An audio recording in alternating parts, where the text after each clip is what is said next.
Bonjour, et aujourd'hui avec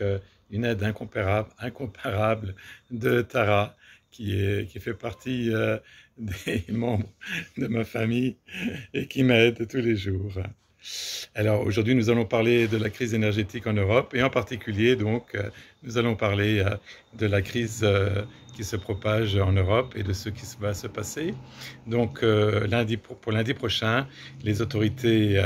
russes, en particulier donc Gazprom, ont annoncé qu'elles vont diminuer drastiquement le gaz pour l'Italie, sachant qu'ils ont d'ores et déjà coupé la livraison de gaz pour la France.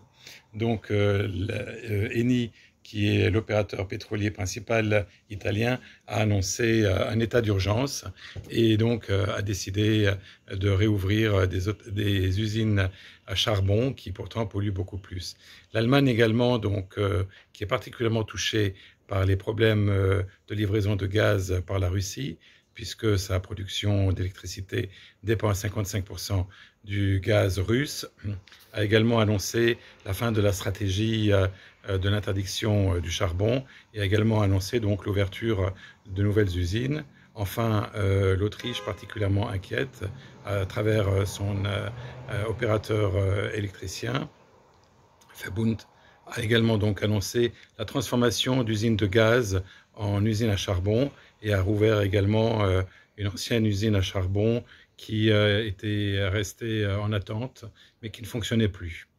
Les estimations concernant donc ce problème d'énergie font que le principal électricien allemand RWE,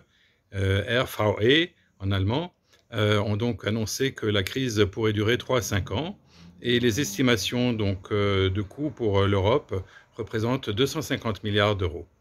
Ceci est une facture incroyable et rajoutera donc une couche supplémentaire d'inflation, de perte de pouvoir d'achat et de dévaluation évidemment de l'euro par rapport aux monnaies qui, elles, sont pétrolières. Je pense en particulier aux monnaies